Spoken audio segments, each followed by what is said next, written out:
iya. Orang lama tuh. Iya. Yang sudah di sama 20 tahun kan. Iya. Ojo nyedek-nyedek Syekh. Syekh itu sing Hindi itu. Memang wajahnya Syekh Yahya itu memang wajah India. Jadi ulama-ulama yang kokoh di atas sunnah dipanggilin oleh Malik Abdul Aziz. Itu saya dan teman-teman 10 tahun di situ. Mulazamah kalau sore habis maghrib sampai isya di beliau. Ayah juga begitu tiap hari persis. Dapat pencerahan sehingga alhamdulillah bisa keluar dari sana. Beliau bagus ngajarnya, jadi bahasa Arabnya jelas terus pelan-pelan. Ya saya juga pahamnya di situ. Pertama yang saya janggal, ternyata di Masjidil Haram itu yang diutamakan tuh bab tauhid. Saya sendiri ini dengan mertua saya mintakan ampun terus pada Allah.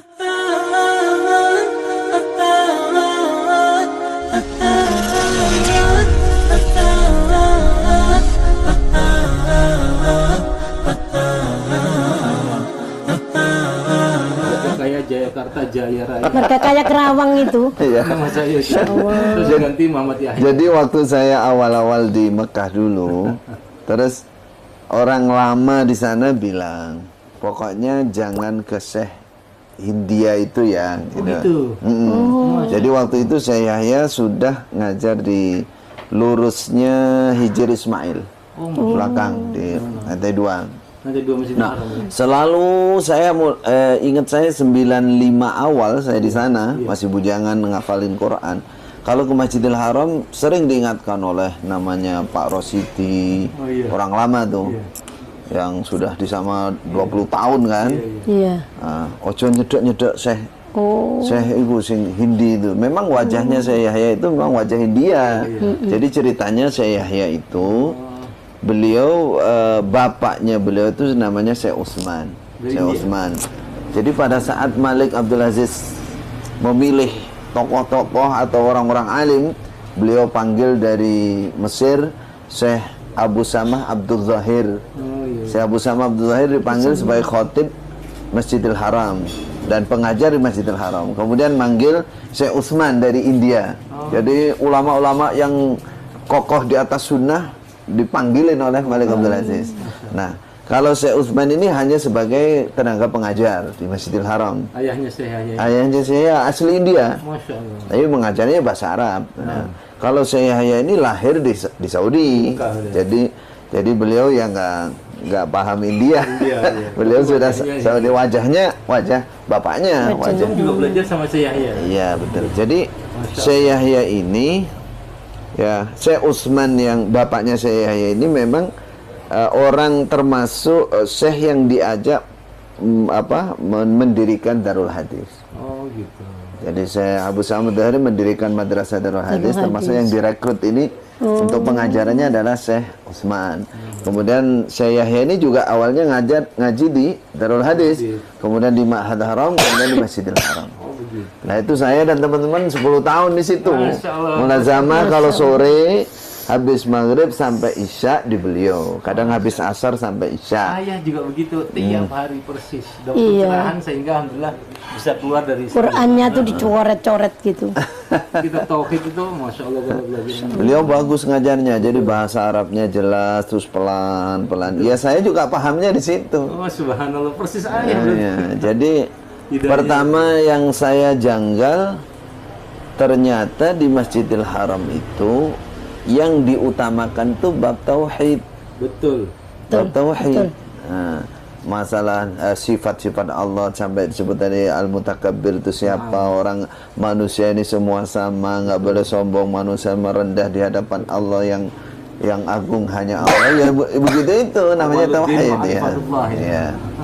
Itu jadi memang dulu saya diingatkan begitu, tapi hati saya curiganya. Terus Kiai Hasyim Rifai Kediri juga bilang gitu. Saya nanya, jenengan kok sakit, kok bisa memahami masalah ini terus membongkar ngerti penyimpangan Islam jamaah. Saya waktu ke Mekah berguru di Syekh Yahya. Oh sama kayak ayah ya? Iya. Terus saya setelah pulang dari Mekah oleh keimaman divonis Brezel, terus di Karang pingin jadi imam juga, ya. Kira aja begitu. Semua begitu. Iya.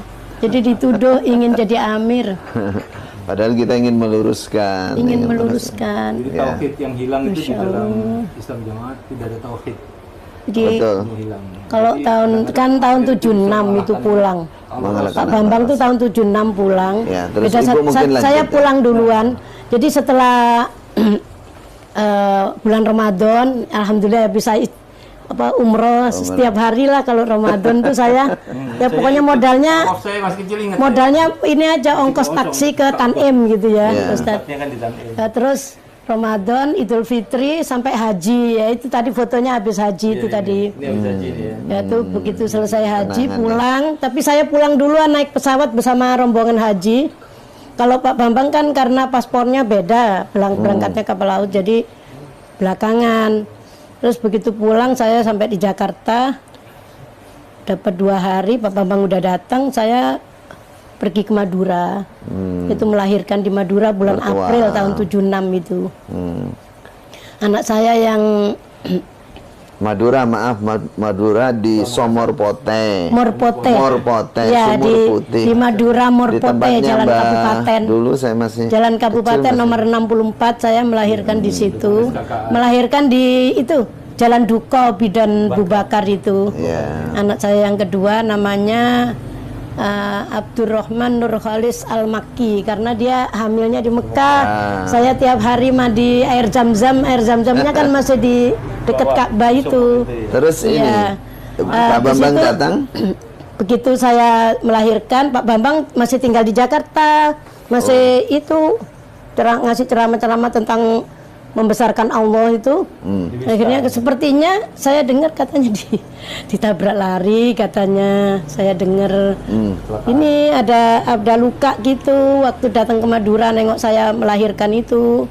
Motor ditabrak. Sebelum Pak Bambang datang, saya didatengin oleh Pak Lik saya itu, diterobos oleh bapaknya Emir Batoha. Batoha. Saya dibukain Al-Quran ini ya. Kalau orang tuh kasih sayang dengan orang yang menentang Allah Rasul tuh Bambang ngende Amir itu resolusi besar katanya bilang Berarti gitu. jenengan di Madura belum ngerti kalau Pak Bambang di Jakarta. Ngerti dikit-dikit Ustaz, ngerti dikit-dikit saya. Ibaratnya kalau itu zaman tahun zaman 76. sekarang itu sudah NA nonaktif, Iya, terus iya. nanti nonaktif, nanti kalau masih belum jera nanti maklumat. Iya, oh Kalau gitu. sekarang gitu, mungkin dulu pada proses itu jenengan masih di Madura, sehingga Iya, didatangi masih di Pak Madura. Toha. Ya. Ya, Iya, Pak Toha dinasehati, intinya suamimu itu sudah murtad. Iya, Murtad, saya masih sudah. sambung memang.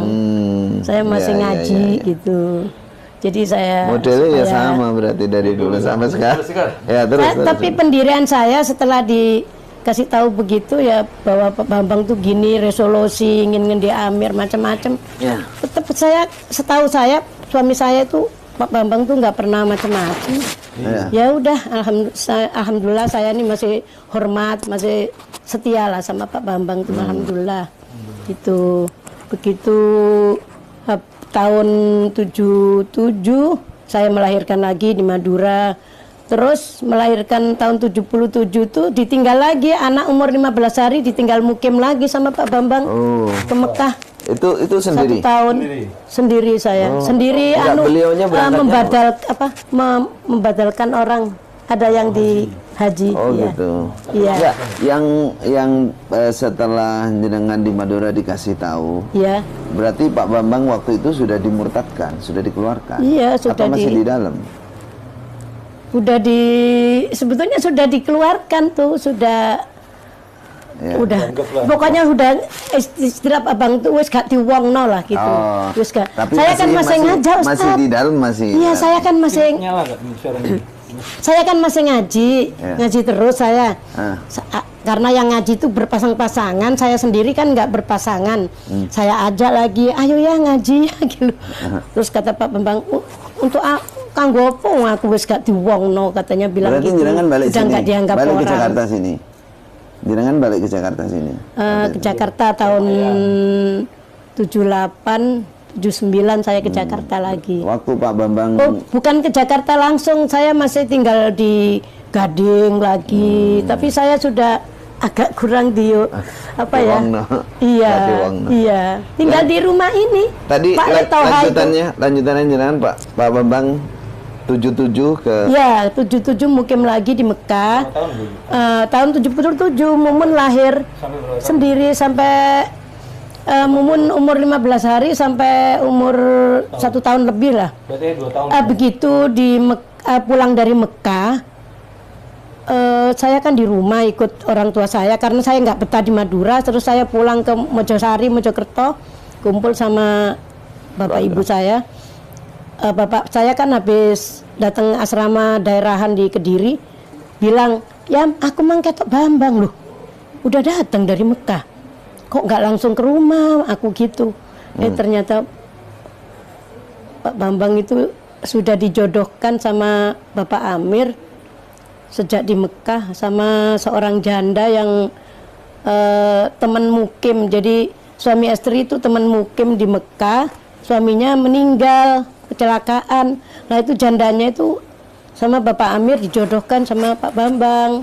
Akhirnya begitu pulang dari Mekah, baru dapat berapa 1 bulan 2 bulan nikah Pak Bambang. Jadi saya nganter nikah itu. Saya nganter Di Cawang ya Bu ya? Iya. Bu Atun namanya. Masya Allah ya, alhamdulillah saya diberi kekuatan oleh Allah. Ya terus ya kira-kira jadi sampai setahun 2 tahun lah. Ya sudah qadarullah begitulah. berarti pas di Saya kan harus total dimurtadkannya itu tahun berapa? Setelah itu. Total dimurtadkan 82 ya. kalau Pak Bambang sebelum tahun 80. Tahun 78 79 tuh udah sudah. Iya. Nulis. Tapi ini banyak di rumah nulis gitu, baca, nulis gitu. Jamaah ini yang terpilih. Iya. Ayah mau nyampe ke mana majalah Panjimas, ke Tempo, ke Sabibi. Semua. Berarti waktu pulang pertama dari Mekah itu sepertinya kondisinya seperti saya dan teman-teman. Beliau juga masih tetap bertahan di dalam untuk ini sedikit-sedikit merubah mungkin. Bergabung ke jamaah tablek. Iya. Yang di Tapi kan sana istilahnya belum terang-terangan keluar. belum terang-terangan. Iya. Masih membenahi lah sedikit-sedikit mungkin gitu. Iya. Niatnya begitu awalnya. Jadi belum yang namanya baru keluar ya, masih mencari gitu loh, masih mencari. Iya, iya. Ya, alhamdulillah. Jadi begitu tahun 82 saya udah keluar udah nggak ngaji. Terus tahun 84 saya pulang ke Jawa Timur, sedang hamil anak yang ke-7, yaitu bapak saya bilang, ya udah Maryam, kamu kalau ikut Bambang nggak saya aku anak gitu. Ya, saya berarti dari dulu namanya ya, orang tua saya bisa nangis aja. menceraikan, tidak ngaku anak. Kalau sudah keluar dari zaman berarti sejak zaman dulu, bukan zaman ini. Ya begitu. Alhamdulillah sabar. Takfirinya itu sejak zaman dulu. Dapat waris juga ya? Enggak dapat. Waris yang tanah di Mojosari itu warisan mbak saya, ibu nggak dapat bagian. Iya, memang kan begitu, nggak boleh nikah sama orang luar, nggak boleh bagi waris. Jadi kalau sudah keluar berarti dianggap murtad, dianggap kafir, nggak boleh. Kalau ngasih waris berarti dosa ya? Ya, berarti ngasih orang kafir. Ngasih orang kafir. Tapi ada dulu istilahnya itu niati hadiah lah. Oh gitu. Niati hadiah saja. Gitu. Ada yang bilang kalau dulu ya hilang-hilangan lah. Ya. Hilang-hilangan ya.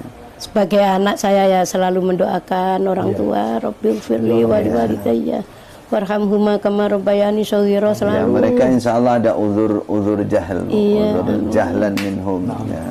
Mudah-mudahan walaupun sudah di alam kubur ya Ustadz ya, mudah-mudahan dosanya diampuni dengan doanya anak itu ya, istighfarnya anak. Amin, mudah-mudahan ya Allah. Adik-adik saya, kakak saya ya Allah, atas ridhomu ya Allah, berilah jangan membalas hidayah petunjuk. Amin ya Rabbal keburukan dengan keburukan. Kita mintakan ampun terus. Saya sendiri ini dengan mertua saya mintakan ampun terus pada Allah.